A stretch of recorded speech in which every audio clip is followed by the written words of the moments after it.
Willie D Live. It's Willie D, y'all, back with another episode of information and instructions to help you navigate through this wild, crazy, beautiful world. In the studio, Lil Flip. Yeah. What's up, Flip? What's up, my guy? Man, how was your flight? Man, it's from Dallas is like 45 minutes, so it's kind of like, you know. Hop on, hop off. Yeah, get on the internet, see what's going on. By the time you get done, we're now descending. So It was a quick flight. Right. Man, this has been a burning question for me from the time that I found out. You started Sucker Free Records with Hump. Correct. You had a record deal and an artist deal, right? Right. I was CEO. Yeah. And I was artist. Right. So you getting the paper from both. You burning the counter from both ends, getting the bread. Y'all killing it. Y'all murking it. Right. Everybody looking at Flip and Hump. Man, right. Y'all the Batman Robin duo, whatever, however you want to name it, whatever you want to call it. Then all of a sudden, you jump off. Correct. And go do your own thing. What happened, man? Let's see. Now, pretty much what happens with 99% of record labels, you know what I'm saying? Finances. I feel like the finances weren't being divvied up the way they were supposed to be. Uh-huh. And when you come in the game as a kid, a lot of, let me use the right word. Take advantage, right? A lot of older people, like let's just put this in perspective, right? A lot of older people take advantage of younger people, and there's some that show them the right way. But I just felt like by me being the rapper and the CEO as well, I was supposed to be making more money, and I just felt like I was being taken advantage of because I was younger, and. But you was younger when you jumped ship. You know, like when you went to do your own thing. I mean, I was a teen. How long had it been from the time you signed with you and Hump did the paperwork to form Sucker Free? So from the time you left. Let me give you a little timeline before. So before that, my grandmother, she the choir director of the church, right? So I'm born in a musical family. Okay. Family members, Terry Ellis with En Vogue, right? So I'm always around stars, big concerts, studios. I'm singing in the choir, rapping, going to Astro World, making my demo, shooting a video. Because you can go to Astro World and you can record in the recording studio, but they also had a place where you can make a video. Usually everybody else would make videos to other people's records. I would go do original records and record. So I used to do battles, freestyle, club unique, skating rink, super skate, everywhere you could name, I was going to do battles, talent shows, blah, blah, blah. So I got my name from doing the battles and people seeing me freestyle and screw. So fast forward to, I would say, high school, that's when I linked up with Hump. At first it was Sucker Free Entertainment. So a lot of the artists that he had at the time, it was no momentum being made, he was losing bread. I'm like, let's turn it to a record label. Me and you, the CEO, on our Baby and Slim shit, you know what I mean? And you brought that idea to Hump? Yeah, let's make it a record label. At 17, 18? Correct. Because, see, prior to that, I already had my company, Clover G Records, but I didn't form an LLC for it. You know what I mean? You know how you in the hood, you like, we go call ourselves this. Right. And we know we this, but we ain't do it. So basically, after me and him split up is when I trademarked the LLC for Clover G Records. But pretty much, I just felt like at the end of the day, like I should have been making more money. You know what I mean? And I just had to move around. So y'all were not trademarked while y'all was making these hits? Clover G Records was not trademarked? Not. I mean, not Clover G, but Sucker Free. We know it was like once we transformed it from the entertainment company to that. Everything was done the right way. Okay, and then when you split, that's when you. That's when I trademarked Clover G Records. But I had already had it. It just wasn't in the system as a real functioning label. Right. But amongst my clique in my hood, we knew we was Clover G's. Right. Yeah. And I kind of lost what was happening after that. You know, everything to me was a blur. That was, I'm assuming, some type of legal maneuvers or something that was going on at the time. I mean, did that happen? I mean, lawsuits between me and him. Between him, you and Hump. Well, was there it was a lawsuit at any time. Nah, what ended up happening? A settlement got worked out where he stepped away. Okay. I stayed with Sony, and we went our separate ways. Yeah. So we didn't have to go to litigation or nothing like that. But you know, it was a growing point in my life. Right. You know what I mean? Yeah. And how old were you when you started Clover G? I was middle school, because I'm from Cloverland. So, you know what I mean? Like, we all, you know, we got different cliques and stuff. Like when you speak of, like, you got Cash Money, you got Young Money, and Wayne had Squad Up, you know, like, you know, you got Rough Riders, you got the Locks, and then they got D-Block, and, you know, Wu-Tang, and then you got, you know, you got the Killer Bees, you got just different names up under the umbrella. So it was pretty much like some neighborhood stuff. When you started Clover Records, how old were you at that time? When you actually, like, when I trademarked it, it was around 2000 and I would say after Underground Legends, so probably 2003, like something in that ballpark, right when I got ready to do. How old were you? Man, when you got, I was probably, because I think The Way We Bow came out 2002. I probably like 22 or 20. I'm asking you these questions, man, because you've always been a businessman. Correct. As far as I can remember. Correct. Like, flipping about his business. Got to. My grandpa was military. Yeah. So my grandpa was military. My dad, he sold cars. He was a master car salesman. I watched his unorthodox way of selling cars compared to the average person. So the average person, they go to the car lot and sell cars from 9 to 5, whatever. My dad would go, he would show up at like 7 after hours, right? And so the people that went to work, when they would go to work the next day, they would look at the board and they were like, damn, Big West sold 8 cars? We didn't even see him. So he taught me how to maneuver and make money and use the commission system. Hey, you bring me so many people to get cars, I'll give you one free, or I'll deduct your stuff. So I learned from him doing that. Then on the flip side, my grandmother was a beautician, so she turned our garage into a beauty shop. So pretty much as a kid, I always been around stages and women. You know what I mean? That's how I got this little scar right here, climbing up in the, trying to get some pickles off the top shelf. She told me not to do it in a beauty shop, and I failed. But I watched her turn the garage into a beauty shop and make millions of dollars out of our garage. Then she bought another beauty shop on Reed Road in the Prevost Center. So my grandmother had 2 beauty shops. So she would bounce back and forth doing that, still playing the piano for the church. So I just watched a family full of entrepreneurs. And then her dad, he was a barber. He built a house in the back to cut hair. But in Pineland, East Texas is where he from. But in the front of the house, he was the candy man. So you can either get a haircut or you can buy some ice cream or some candy. So I watched my whole family defy the stigma of like, oh, you got to have a 9-to-5 to make it. Nah, you just got to be a hustler. You got to go get it. Come up with your plan, execute your plan. Things don't go right, you know what I'm saying? Hey, have a conversation. You can't see eye to eye, just move around, do what you got to do. But whatever God got for me, can't nobody take it. And where's your mom in the middle of all this? At the time of me doing music? No. Like, as you're growing up and you're taking in all of this business acumen, what's my mom, on? she was around. I stayed with my grandparents, but in the area where we stayed, it was so close. So we owned 3 houses in Cloverland. We owned 2 houses in South Acres.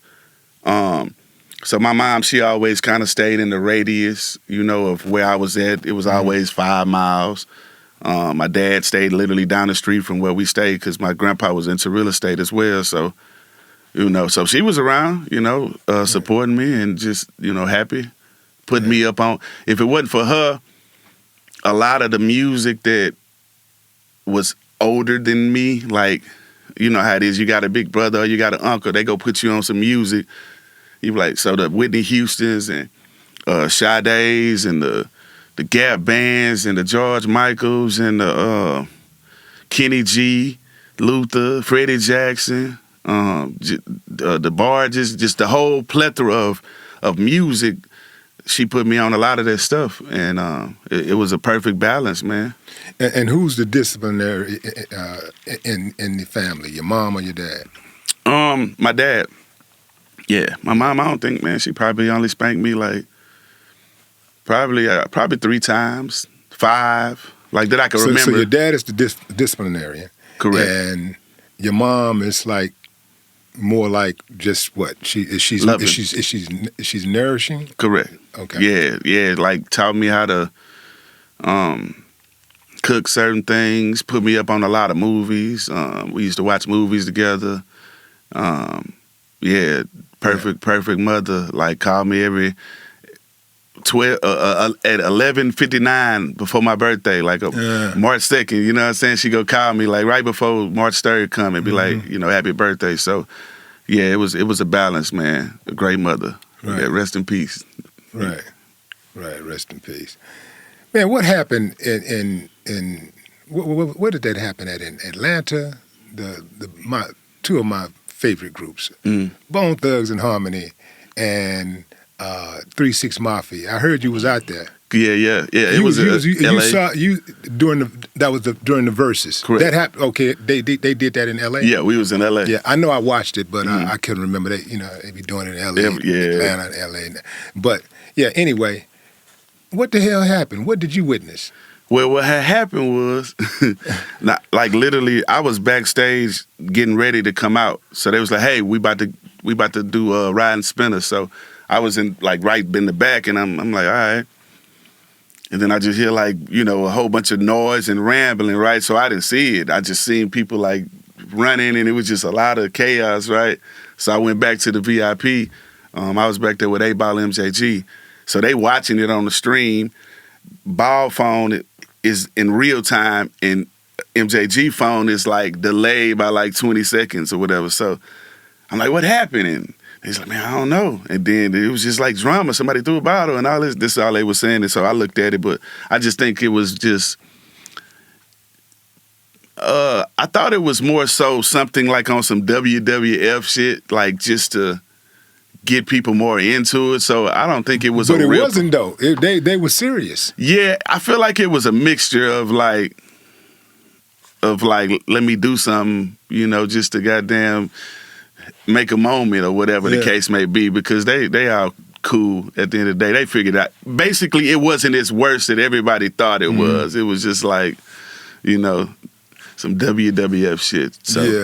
Yeah, man. Like all those guys are my guys. Man, me too, every man. last one of them. Love all those guys. So it's one of those situations. You just still, I don't want to see them. But you know what's so crazy, bro? Like I forgot how many viewers it was at that point when the fight thing happened. Like, because everybody thought it was over. So people like, yeah, go ahead. The views went up like double. So right before I came out, like another 100,000 people came. So in my mind, I was like, hey, more people for me. you know? Yeah. That was a great thing, man. That was a great moment, man. So I salute Bone Thugs, 3-6 Mafia. I got records with both of them. So, I love it. What they want, dog. What they want flip, huh? Yeah, man. Definitely, man. Yeah. The songs, man. The first single. What was the first one that you put off out? Of like the one that took off type the shit? The first hit. The first one was I Can Do That. I Can Do That. Yeah, I Can Do That was my first like hit that got played in a lot of states other than just our city, you know what I'm saying? And then when I got the major deal, the first one, The Way We Ball. Okay, yep. Say, man, you did those were some very big songs. Thank you, man. Those were some very, very big songs. But I'm going to tell you a sleeper to me, like just in the annals of hip-hop history with Sunshine. The one you did with Leah Kazada. Leah Kazada. Do you talk to her? I mean, what she got going on now? Last time I talked to her, she was doing like some fit, like workout stuff or whatever. She's married. I think she still stay in New York. Like we communicate here and there. Yeah. I'm about to like do another tour once I get done filming this movie. Yeah. Yeah, and I got a movie I'm doing called King Life, and with a soundtrack coming. So once I get done with that, I'm gonna do like another tour, and I'm gonna bring out the lady who really sings Sunshine to be on the tour. That's dope. So we still cool. Yeah. King, nice little segue into the next question. Okay. Hey. Man, you are one of the chillest guys in the game. Just always chill, you know. Right. It don't have to be about music. You're just a chill dude. Correct. T.I. is chill most of the time. Right. Like when he's not messing with music stuff, he's a chill dude. Mm-hmm. He's neither one of y'all mess with people. Right. How did y'all end up bumping heads? I feel like it was a misunderstanding. Even though it's water under the bridge now, we cool. But it was said that I said something at a show which wasn't true. Mm-hmm. And it just spiraled into unnecessary dumb shit, you know what I mean? And that's pretty much the gist of it, you know what I'm saying? Like, I'm one of them people, if I say something, I'm going to stand on it. Because like I told you, my grandpa military, so if you mess up, hey, just say you messed up. If you said something, you know, so I'm going to stand on whatever I say. But if I didn't say something, I'm not going to say I said it and I ain't say it. So it was just some really childish shit, you know, if you ask me. What'd you think about when Pimp C made that record where he addressed that, you know, the situation between... Oh, yeah, the knocking those down? The knocking those down. What do you think? I thought it was cool. Like, I was trying to absorb when I first heard it, but like, I thought it was cool. I mean, like, I feel like it was an OG, right? You know, putting the right message, like, hey, man, come together and get the paper. But on my end, like, I never had a problem. You know what I'm saying? Like, this is the thing with me.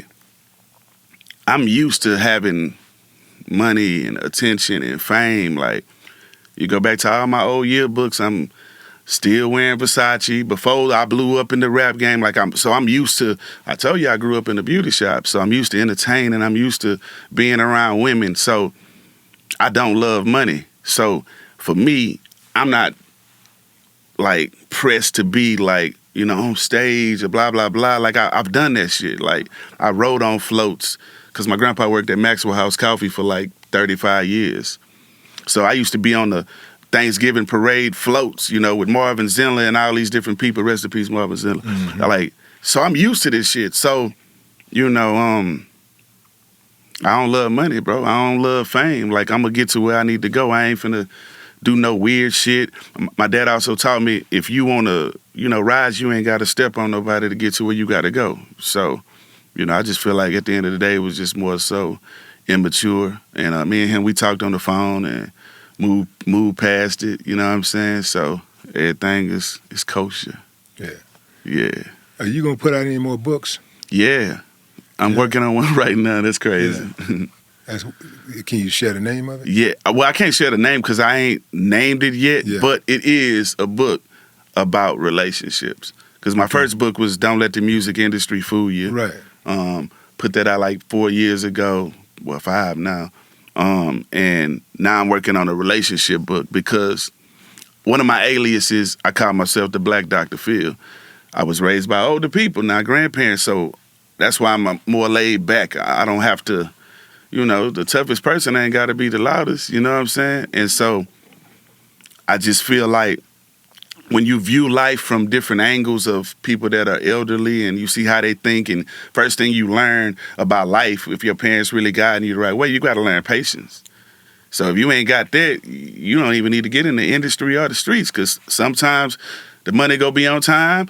Most of the time it's going to be late, you know? So, yeah, it's about relationships, though, because a lot of people, they brainwash when it comes to, you know, what real love is. You know, social media ruins a lot of relationships, but it's really the insecurity of the person because at the end of the day, if you're doing what you're supposed to do, you got to have tunnel vision, but you got to be strong-minded. So it's going to be a guide because it's a lot of people, man, they lose their careers, they lose their lives, they lose their peace of mind by not knowing how to deal with certain situations when you see red flags and different things. And at the end of the day, a person go change when they want to change. So I just feel like it's time for the Black Dr. Phil to give them real relationship advice. Just like my book. With my book, I teach people how to throw concerts, how important media training is, how important being on time is, how important doing great business is. Because I don't believe in doing good business. I believe in doing great business. If a promoter book me and be like, hey, man, I'm going to pay you for 30 minutes.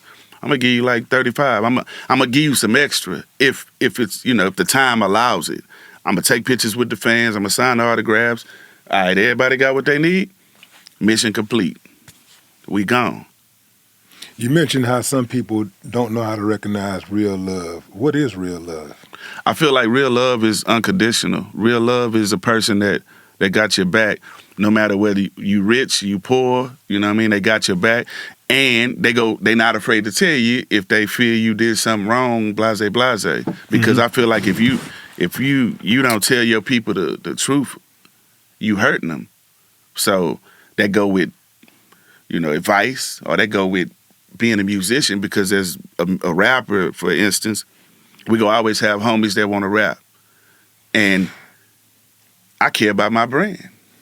So I care about quality over quantity. So if you go be standing next to me or be affiliated with me, you got to take it like serious. You can't be half-assing, because at the end of the day, if it's garbage, they gonna be like, oh yeah, that was a charity case. That's just his homeboy. You know what I mean? Nah, I want everybody around me to be just as great. You know what I mean? And if you can't be that and you can't live up to that, then go be you on your own with your own brand. Do some of your family members feel entitled that you should put them on? Do you ever feel any kind of pressure to put your family members on? Thank God, no. Yeah, my sisters, they do hair, design clothes, write books. Like, all my brothers and sisters are entrepreneurs, so nobody's trying to do like music or nothing like that. So thank God I ain't have to deal with that. Yeah. No cousins coming out the woodworks like, hey, put me on. So I dodged that. I used to hear you on the radio back in the Gap, and right. You would do your freestyle. Every time you visited the radio station, you would freestyle. And I was like, man, he wrote that down. He ain't got that. He ain't that cold with it. He came prepared. I want to see if you really still got. You think you can do that freestyle right now? Right now, like yeah. Like look around this room, and just whatever you see, put it into the rap. Well, that's really easy. That's easy? That's easy to rap. That was the first thing we did, freestyle about the shit we see. Yeah. But when you go into them different levels where you rap about what you ain't got, in the room with you, you know what I mean? But yeah, that's cool. Give me a little break beat on the chair, give me a little, on that, so it don't mess up the mic audio. Okay. Here we go. For Willie D. Hey, this a freestyle for my homie Willie D. Everybody try to do this like the Millie B. Exotic pop, I keep my double cup. They drinking fake, that's why they got bubble guts. Double cups everywhere, even the airplane. Had a big Clover, that shit gave me back pains. 2 pistols in my hand, I think I'm Max Payne. I'm really a lunatic, I just act sane. Rolex, this shit was a gift to me. Text my partner and he go take the lift to me. Exotic pop, we sell that shit about the Busy Bee. I'm a legend like Kool Herc and Busy Bee and Easy E, rest in peace. Don't forget the struggle. 11 rings, I'm Bill Russell. Provide, motivate, Nipsey Hussle. Get the cash, used to have the bricks in the muffler. I'm a street cat, a real street nigga. Shoot you and throw it to Champ, now that's a flea flicker. No Tito's, Willie, I don't drink cheap liquor. I smoke cones now, I don't smoke cheap swishes. I inhale, then I exhale. In 9-9, I was trapping off my next tail. I go to Timmy Chan's, Benny Hunter's, Papados. I'm Floyd Mayweather with the rhyme. Here's a body blow. Watch the Canelo fight. Watch Bronny James play. Toyota Cinder. I'm like Money May. I throw my own fights. I throw my own shows. I'm like Ludacris, nigga, because I throw bows. I could keep going. I ain't got to stop. We got mob ties. What up, rap a lot? Free Larry Hoover. you know how we, man, that shit easy, man. That's what we do. Did you ever I know you used to battle rap. Did you ever do it for money? Yeah. Half of the battles was for money. What's the most money you ever won? 12 bands. 12 racks? Yeah. 12 $12,000. You put up your own money? Well, half of it was my money, and half of it was some cash from my hood. Like, it was like this. Every hood had somebody that was like, yeah, man, we got this guy, man. We can see Flip. Da, da, da, da, da. So we like, all right, well, we gonna put up 12 bands. You know what I mean? So I put up 6. They put up 6. We went and got it, and we doubled our money, and everybody was happy. Yeah. Yeah, I love that shit, man. Like, that was fun. But we battle off the top of the head. That's why I'm so involved with the rap battle culture. Like, Easy the Block Captain, who's the top battle rapper right now, you know what I'm saying? Free Sue Surf, Free the Wave. But we got a deal with him for his first album he put out. Reed Dollars, they both from Philly, legendary battle rappers. So I be at the battles, you know what I'm saying, supporting, flipping the coin. I always commend them and salute them, because for them to get up there and remember all them bars, like, it's amazing. So the way we used to battle was off the top of the head. So yeah, I won money, plaques, trophies, cruises. Like, I was competing. We trying to get it. I needed people to know me for different things, for writing as well as for freestyling. That way, because before I even started getting paid to do my real records, people would pay me to freestyle at their club. So it was money to me.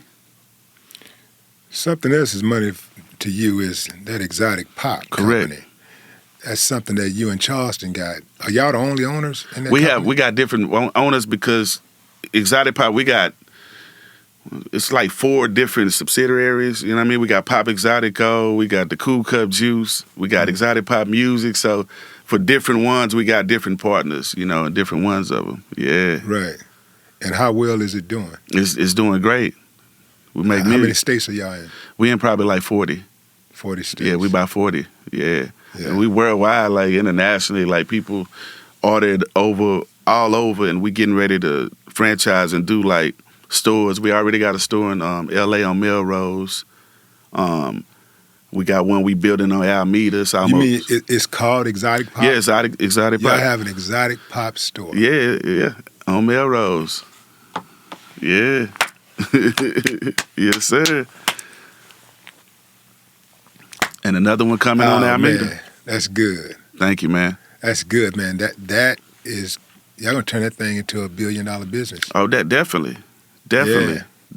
Yeah. Do y'all plan to sell once y'all get it up there, get the valuation up? We haven't talked about it, but I doubt.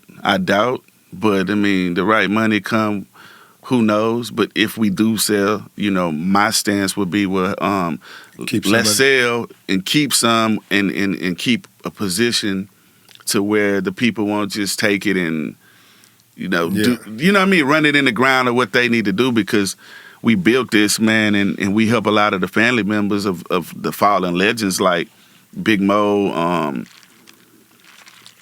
Hawk, Mac Dre, like, because on each bottle we give money back to their community, but this is providing money for a lot of these families who lost their, you know, daughters or sons, because, you know, the music industry, if your business ain't right, man, you can sell millions of records and have a whole bunch of streams and be broke.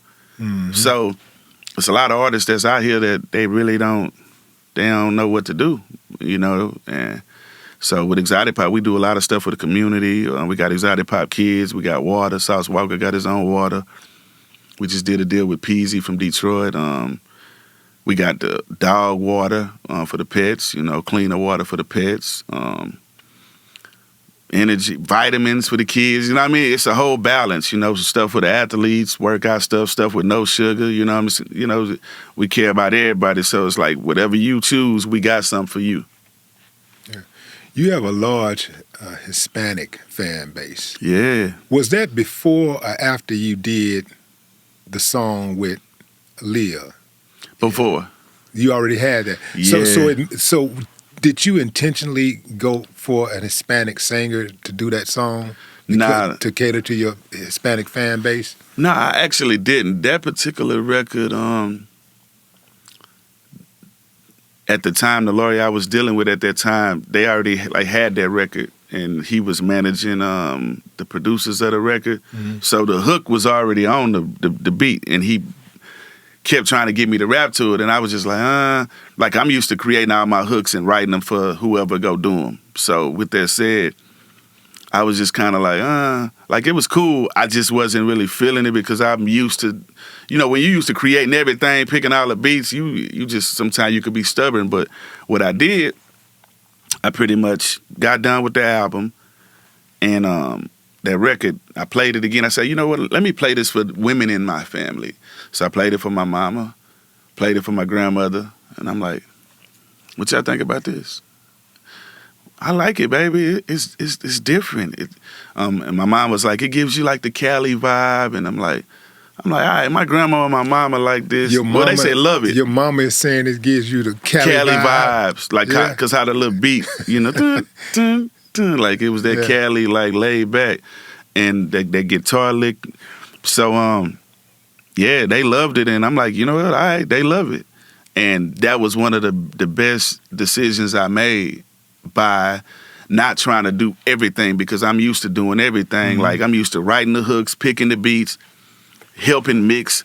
This is where I want the drops. This is where I want scratches. Like, I'm not the average artist. Like I'm hands-on. I play the piano as well. You know what I'm saying? I play the drums in church. You know what I'm saying? I'm about to learn the guitar. So I care. If you grow up jamming Earth, Wind, and Fire in a Gap band, that's why a lot of the musicians like R&B and soul and different stuff, they don't really respect rappers that much, because they feel like we just use beats that are looped. It's not live instrumentation. It's no bridges. Rappers rapping over their vocals, at concerts. Like, so I pride myself in, caring about the craft and infusing live instrumentation, because as you know from your story, like, when I had a chip on my shoulder, and the chip on my shoulder was to prove to the world, and especially the East Coast, that down south rappers, we had lyrics. So I heard the stories about how y'all used to go to New York and how they, they wasn't really receptive to the Ghetto Boys at first, and then y'all put that work in and came back, and it was a whole different thing. So the fight that y'all fought, in my mind, I'm like, shit, I got to fight the same battle to let them know.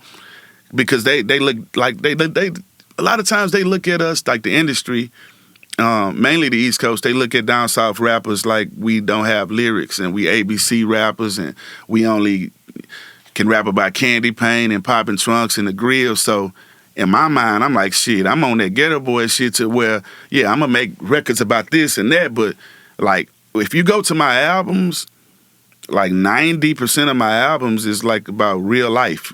Obviously, we got to put the radio single on there and all that kind of stuff. But on the Underground Legend, I started the record off with a track called "What I've Been Through," featuring Big T. So me, I love rapping about like real life. Everybody can't relate to having a Bentley or having a chain and all that kind of stuff. So my albums be really about real life. You know what I'm saying? And that's what I love about this music. So, You mentioned New York.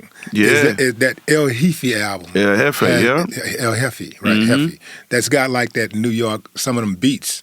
Right. And got that kind of like that New York type vibe. Almost like that, more like the Puerto Rican side of New York. Yeah. I mean, am I on track? It's a mesh of all that. Yeah, that's why it's called El Jefe, a H-Town dude with a New York attitude.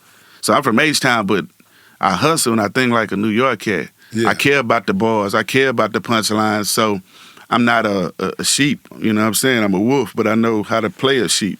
I know it's a time to be, a wolf. It's time to act smart. It's time to be done. Mm-hmm. And I just care about the craft, man. My favorite rapper is Jadakiss. You know what I'm saying? And MJG. And so I care about lyrics. I love Big L. I care about punchlines. If you go call yourself an MC, I feel like when a person hear your verse, you got to at least say one thing to make them be like, wow, how in the hell did he think about that? So when I see a lot of these lists come out and a lot of these different things, it's like it's not really authentic to me, because a person who has better management or more millions of dollars put behind them better than somebody who's actually like got real punchlines. So I take that shit to heart when it comes to what comes out of my mouth. I want a person to be like, wow. Explain why it's important to sometimes play smart and other times play dumb during business. Because sometimes, man, people don't want to give you the money if they think you know more than them. You know what I'm saying? Like sometimes they... Hold on. You feel me? Like they Knock be that like... thing at the park, boy. Bruh, like they be like, Yeah. damn, you know more than me. Sometimes a person want to feel like they know what the fuck they talking about. Right. And so you can just sit there and be like, all right, yeah, and get the deal done and, tell them, hey, yeah, I'm going to do, yeah. But, I'm still would do what the fuck I got to do. So, and then it's a lot of people that want to be, so tough. You can be in a lot of situations if you don't learn when it's time to turn the other cheek. Everything doesn't warrant a battle. Everything doesn't warrant a response. Sometimes no response is a response. Mm-hmm. So. Yeah, I'm seeing you over there iced out, man. It's hard. Hey. It's hard to miss it, right? And as you know, we've lost a few soldiers out there who've had their pieces correct taken, and that was like actually the catalyst for these people who came out and hunted them down and killed them. Correct. What type of precautions do you take to make sure that you don't fall victim to something like that? Well, I won't go into fully detail, but what I will say, like I told you, my grandpa was military. One of my sisters military. One of my uncles military. My other uncle, Black Panther. So, yeah, I practiced martial arts, boxing, taekwondo, jiu-jitsu, all those different things.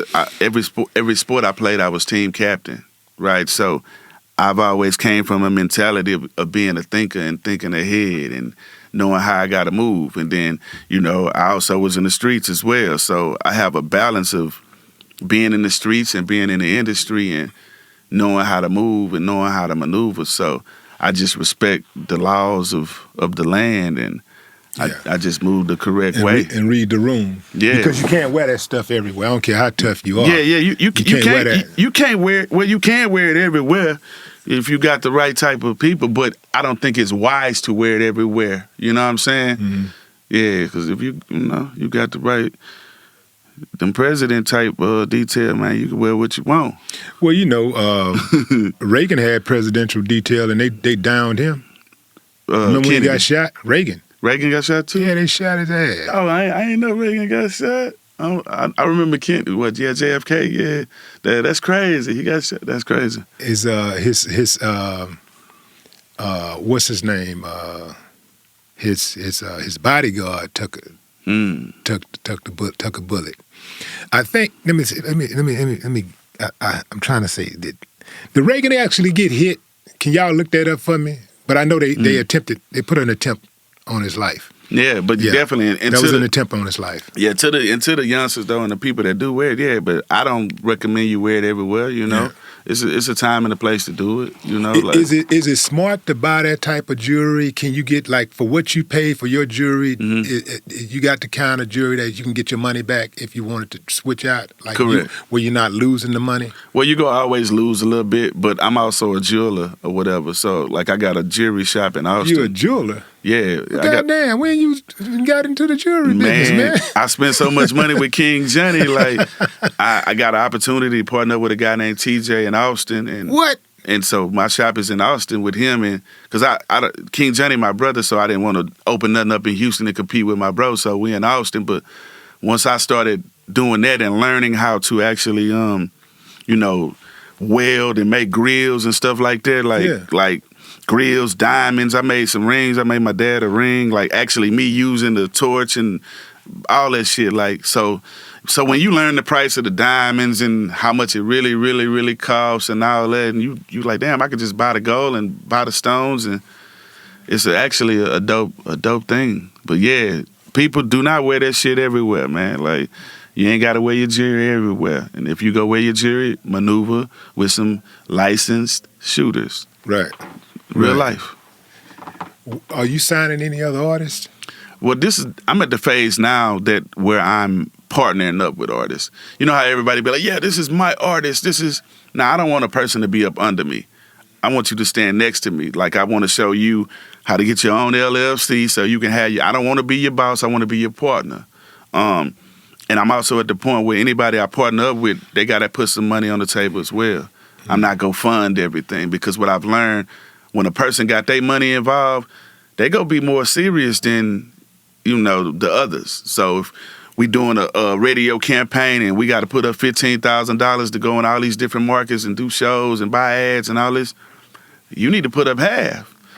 So if you start missing and you start seeing that money deducting and all that, hey, you go feel it because that was $7,500 of your money. So I'm partnering up with people with their own bags, and that's very, very serious. And I'm working with a guy named Sosa out of Arkansas, Live Sosa. He crazy in a great way because he's like a one-man gang. Like me, I direct my own videos, write the treatments, got the cameras, got Black Magic, Sony Reds, all them cameras. I direct, I edit, all that stuff. He do the same thing. He rap, sing, film videos, hottest videographer out of Arkansas. And dude, music is like phenomenal. I had him come to Houston. We did 2 videos. We go to studio, knock out some hooks. Boom. He come back a month later. Same thing. So I probably got like 15 records with him, and I put him on so many different style beats. I wanted to see if it was a fluke. Is dude ready? So we working on getting him a situation that's going to be great for him. And I look forward to the world really seeing it, man, because the music that I've been tucking away and what I've been doing is phenomenal. Like, it's like on a whole different level, bro. Like Spanish music, reggaeton, like reggae, live band shit, bro. So one day, man, we got a link, man, and so I can play you some of this stuff. And also, we got to create something, man, because Jaime, man, who had something to do with the cleanup, man,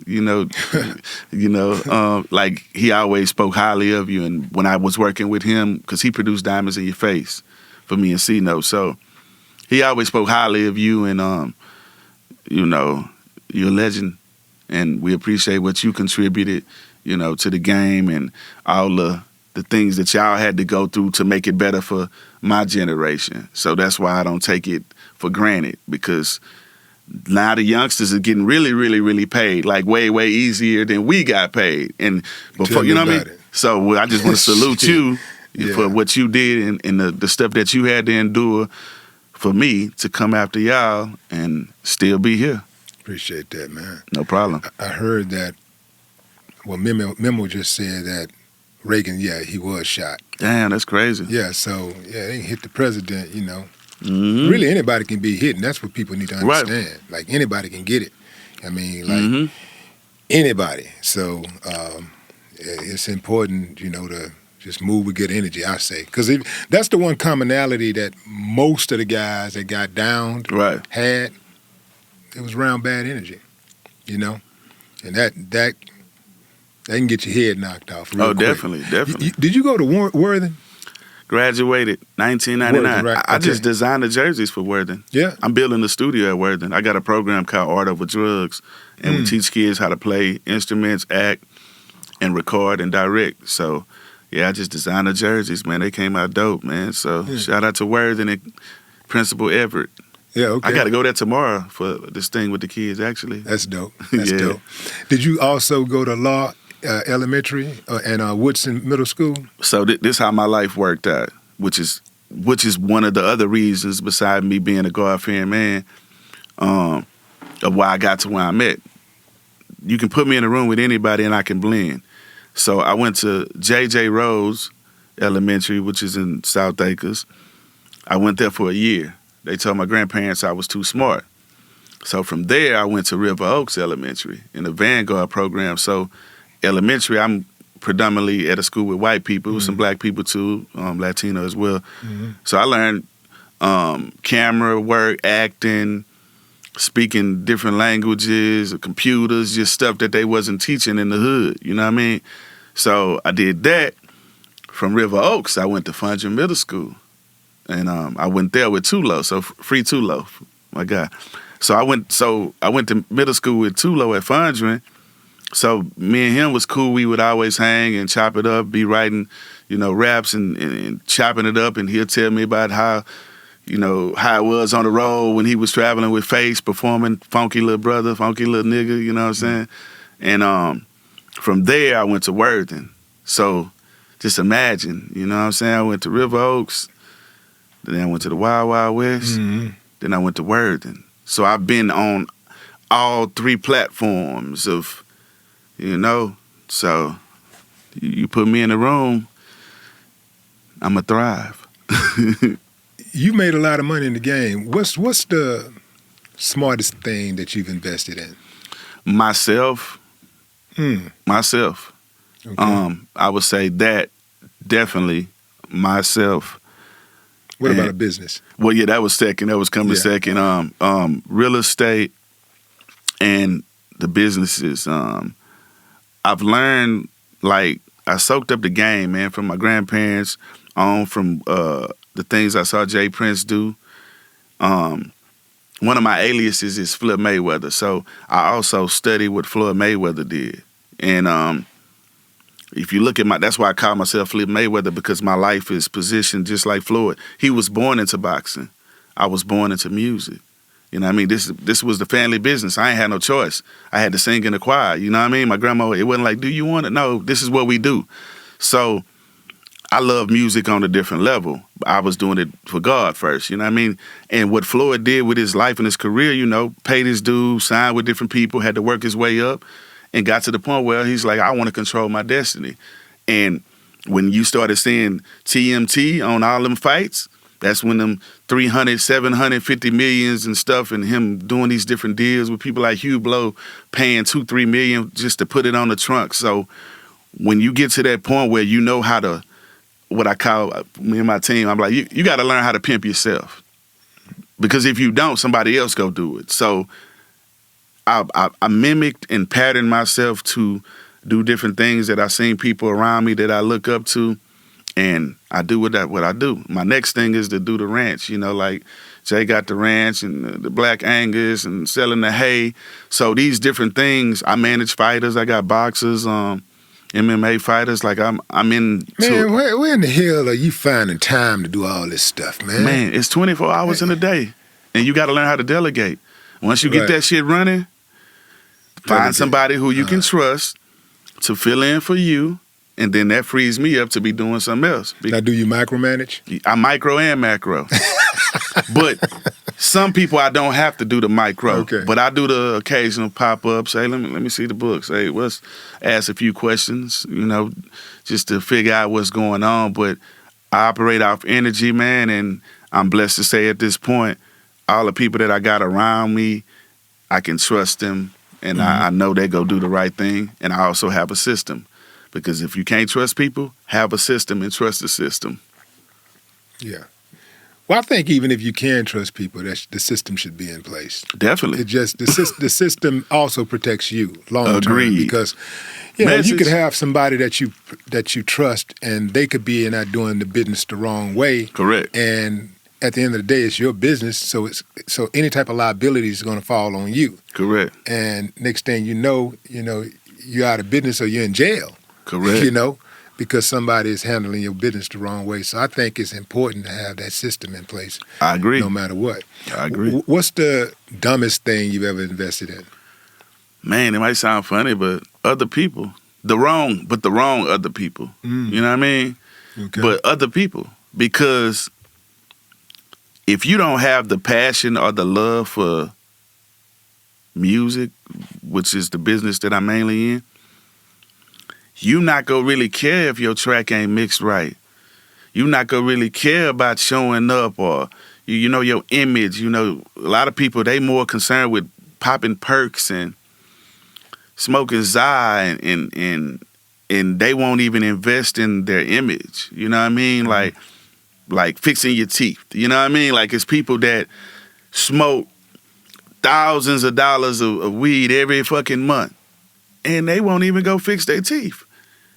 Like, bro, they got payment plans now. You can go to Mexico and get, you know what I mean? So it's just about being smarter, man. Working hard and then working smart. Work hard, work smarter, not hard. Yeah, I'm working smart now. Yeah.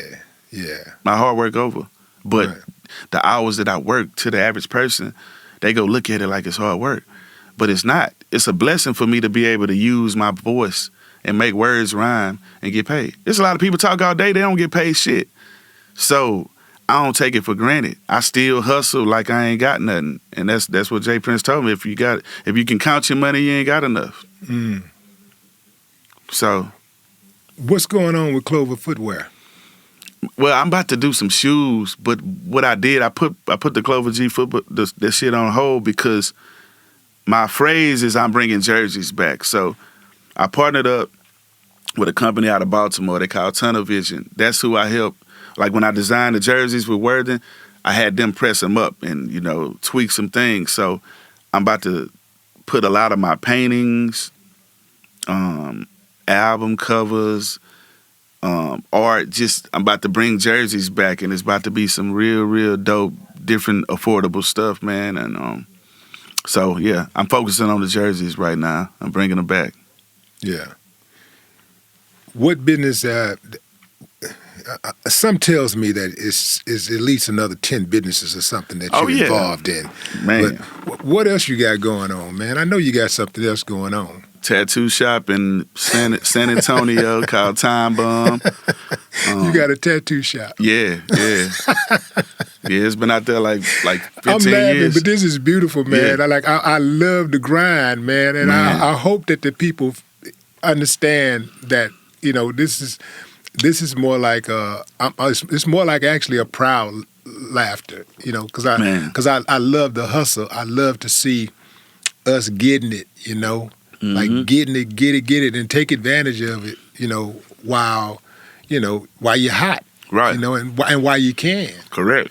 Because when it's over, it's over. Are there some things that when you were like on top of your game as far as in the music industry where you was at the top of the game? I'm talking about you on top of your game, right. But when you was at the top of the game, Yeah, I get it. Was there some things that you wish you could have done differently? Yeah, it's a couple things that I wish I didn't trust a couple people. Other than that, though, it goes back to the fact that I don't love money. Because I don't love money, like, bruh, like, I planted so many seeds, like, doing verses with people, showing discounts, showing love to promoters, stopping at people's grandmother's house, like, before social media and all this, you know what I mean? Like, I might not got millions of followers on social media, but I've met 1 billion people. I made an impact touching and, hugging the babies and touching them with my music and people coming to me telling me this. So, that's just pretty much, man, that's the way I look at that, bro. Mm-hmm. At any point in your career, did you ever, like, go to the woman that you were dating and try to get her opinion about songs before you decided to record them or even put them out?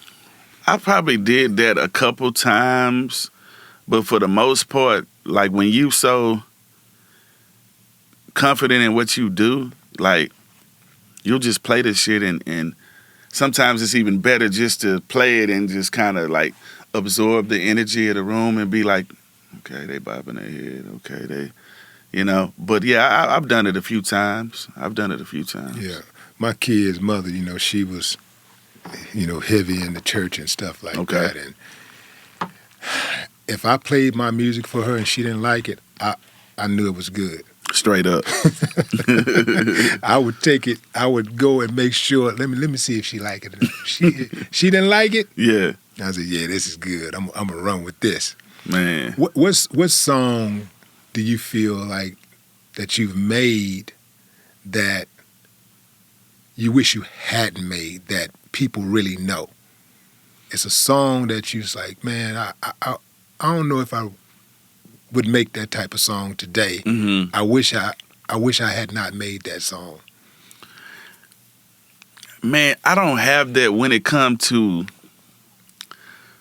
songs. Like, I don't look at have a record that I look at where I'm like, man, I wish I wouldn't have made it. But I do have records where I wish I would have said it better. Like it's one part on Diamonds in Your Face, and this is my first time saying this. Like, it's a part where I say, ladies throw bras when we flow. But, like, I just didn't like, it's kind of like I rushed that line a little bit, you know what I mean? So it's like the more we do music, we get more comfortable. We're like, all right, because a lot of times rappers, when they rapping, they'll rap their verses a little bit too fast. You know what I mean? Sometimes you got to slow it down a little bit, just a little bit, you know? So, yeah, that's like one of those parts, damn, I wish I could record that. And then it's been freestyles that I've done that I wasn't really a fan of, like, but everybody else love it. Like, I did my first screw tape I did, I was on a screw tape called Southside Still Holding. And I was, like, rapping, like, kind of fast, like, which that was my style as well, flipping. Like, that's the style I rapped on Buy the Car, Buy the House and Diamonds in Your Face. People love that style, but I wish I would have slowed down and just, like, really. So it's been a couple of freestyles that I was like, all right, they cool, but because like this, Willie, look, every time I do a freestyle or every time I do a record, I always feel like I can do better. So that's just in me, you know what I mean? So it's a few freestyles I'd be like, damn, y'all like that shit? Like, I was just bullshitting, like, you know. When you start looking at a business opportunity, what helps you make your decision that, yeah, I'm going to pursue this? Mainly energy. Like, energy, like, really first. And then the offer. Like, a lot of times people ask you, hey, man, I got this, blah, blah, blah. You know, what do you want to do with it? And blah, blah, blah. I'll tell a person, make an offer. Make me an offer first. So I can see where your mind at, because it's been times where I would say a price, and then they'd be like, oh, I thought it was going to be more than that. And you'd be like, oh, fuck, I should have. So now I'm going to let you tell me what you think being in business with me is worth, and then I'm going to look at that number, and I'm going to decide if I want to add a little bit more or, you know, less, which most of the time it ain't going to be no less than what you offer. Like, I'm going to want. But, like, because I believe in this, bro. Like, God, like I say, man, God done amazing things for me. All I ever wanted was a gold album, and I'm at 25 million. So, like, I put out double albums, so my album sales count twice. You know what I'm saying? So, and it's like, I'm just cut different, man.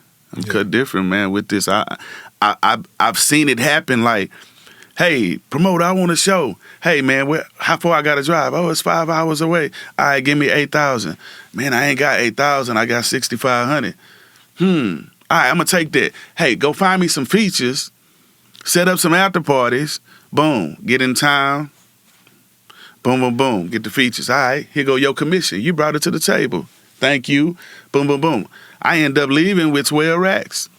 So every time you take less, it don't mean that's all you go walk away with. So I gauge shit like this. I could be at home, or I could go make this $6,500 on a Wednesday. Yeah, right. I'm gonna go get that. I'm gonna put it together so long as the venue is safe and everything's safe first, because that come first. You know what I mean? Then we go get the bag. And God because I'm a person who's approachable when it comes to his fans. I talk to people. Man, you got me through this, man. I'm a rapper. I get people numbers, give them my number. Let's do the verse. Let's blah, blah, blah. I end up always making more than what I'm supposed to make. So that's how I look at it. Yeah. Going back to your negotiation tactics, right? I've always kind of operated like that too. You know, I'll let them make the offer first, and then I can see what they're working with. But there are these rare occasions where it may make sense for you to actually put your offer out there first. And this is what I mean. I had a situation where, you know, I heard, you know, these guys, they're talking about their company. And, you know, they're talking about the other people that they've given deals to and what kind of money they gave them. Right.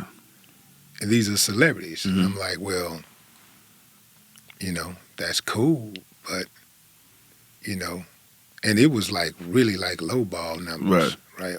You know, I'll give you an example. You know, they were saying something like they gave this person 25,000, 50,000 to this person.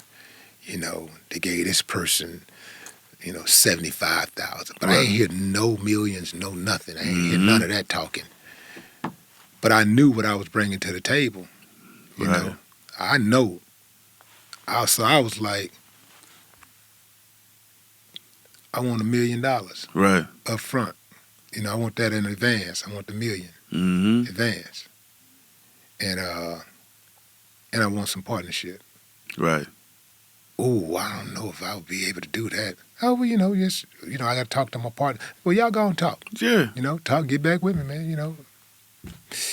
They got back with me and was like, let's do it. You know, so I think if I had waited and let them make an offer, in their mind they already have locked in a low ball number to offer me. Correct. See? So, and now I got to go in and normally when they offer something low ball, let's just say they would have offered 100. Right. Now in my mind, I'm thinking, damn, we way far off. So if they offering 100, maybe the maximum I could say is 150 or something, right? Right. And then they come back and say deal or 125 or something like that, right? Right. But if I say $1 million, now if they come back, now they got to think higher. They got if they're going to try to do if they're going to counter, now they got to think way higher. Definitely. Than what they were thinking at first. So it's some situations that you know that could be a little wiggle room to try a different approach. Case by case. Case by case. It's absolutely a case by case, man. And I tell you, man, it's been wonderful sitting down talking to you, man. It's been a long time coming. I've been watching you for a long time. Do your thing, and just know that, you know, every time that I see you winning, I look at it like we winning. Man, it's always thank you. It's always been like that for me, you know. Especially somebody from H-Town winning, man. Yeah. It's like when Chameleon won that Grammy. Yeah, he won too. Oh, I gotta tell you something. Yeah, when Chameleon won the Grammy, Clyde Black Cat, my guy, R.I.P. Black Cat. Black Cat called me and said, "Man, you saw Chameleon won the Grammy?" I said, "Yeah, I saw we won." Yeah. Right? And that leads me to something that I've never told you. Okay. I was at Clyde's house when he was doing your cover for Leprechaun. I kind of feel like he told me, because he did stuff for you as well. Yes. Yeah. So I kind of feel like he told me that. Well, I know y'all was working, so I know you used to be over there. Yeah. It's been times I talked to him on the phone. He's like, "Really over here working?" That's crazy though. So you was there when he was making it, man. Yeah. And he asked my opinion about some of those graphics on your first album. Right. And so when your album came out, I was looking for my credits. You know what I'm talking about? I was like, where is creative, consultant or something? I just needed a title, man, to feel a little good about it, right? And I was looking and I'm like, damn, where my But anyway, man. No, that's Black Cat. Black Cat did that. Man. And R.I.P. Black Cat. Yeah, but man, I rest in just peace. tell you that, man. Yeah, how many covers did Clyde end up doing for you? Man, I think he did. I know he did the first two. And then, when you get with a major label, they have an art department and they want you to use theirs. Yeah. You know how that go. Yeah. But I think he did two, and then I think I linked back up with him and did like one more like with him before he passed. So I think he did like 3 for me. Right. A total of 3, which is my number 3. I'm born March 3rd, so 3 is my number. 3 is the number. And my last album I put out on my birthday was 333. Like my birthday that just passed, I dropped the album, and I got to do the rodeo on my birthday. It was a great birthday. So 333 years out right now. Check it out. All right. Anything that you want to share with the people before we go? Man, just thank all the people supporting Exotic Pop. I got my own popcorn as well. Oh, hell. Yeah, that's my partner, Champ, right there. I got a cheeseburger flavor. What's the name of the popcorn? It's called Texas Corn, and my flavor is candy, Clover Green candy, apple, and then I got a cheeseburger flavor. So, I'm doing so much stuff, Willie, and like with the Joe Son Empire, the coin. We had the crypto coin, man, the shells.com. What's the name of the crypto? Joe Son. Joseon. Empire. S-E-O-N. Yeah. Joseon. Yeah, Joseon. Joseon. How you spell it again? Joseon. E-O-N. And they pronounce it Joseon. Yeah. Okay. Yeah, so shout out to King Lee. So we doing a lot of different stuff, man. Like I got my hands on the movie. Like I said, I'm doing that. I just did a sci-fi movie called Dynasty. That's coming out December. My 3-3 documentary is coming. The Evolution of Flip documentary is coming, and then my movie come. Then I'm going to do a few scary movies and a couple comedies, and then I'm doing my biopic. And then I got another series that I'm going to be doing. So now, like, I'm about to really show people my directing skills. Like, all the videos that I've done, 99% of those, I directed them and wrote the treatments. You know what I mean? Like, you're not just going to put me in front of a car and be like, oh, there go your budget. Like, no, we got to tell some stories. We got to, On the videos that you directed, did your credit show up for you directing? Yes, sir. My credit, like, at first they tried not to give me my credit. You know what I'm saying? Like, when I did the major label deal, like the way we ball. No, you're the artist. Yeah. He's the director. No. And so I fought hard for that to make sure because, and salute Jim Jones, because a lot of people, if they paid attention, but a lot of people don't know that Jim Jones used to direct and shoot all like the Dipset videos. Like, if you go back to like, I think it was the Young Guns, he directed some of their videos. Like, so, you know, the people that stand up, man, for the artists, like, I'm a part of that. You know what I'm saying? Like, don't try to smother our credits of what we doing. If we doing something, give us our credit. So I had to fight hard because some videos came out and like, where's my credits? And then they would call BT and change it and fix it. But yeah, I had to fight for that, man, because they just want to give all your money to the director and not give you none of it, but you the one came up with the concept. You know, so the game is really shady, man, and I stand behind making sure the artists get stuff, man. So we created an app called MyMusicPublisher.com. Oh, hell. Yeah, it's man, for when, got an app too, man. Yeah, and it's needed too, Willie, because when you do a record with a person, you basically put the splits right there and they publishing information right while you in the studio. Boom, boom, boom, name of the song, and then you email it to them right there. They sign right. Man, that is genius, and it's been right there in everybody's face all this time. Yep. And nobody took advantage of it. Nobody did it. Yep. We in the beta stage right now. That damn Flip, boy. Bro. Flip, man.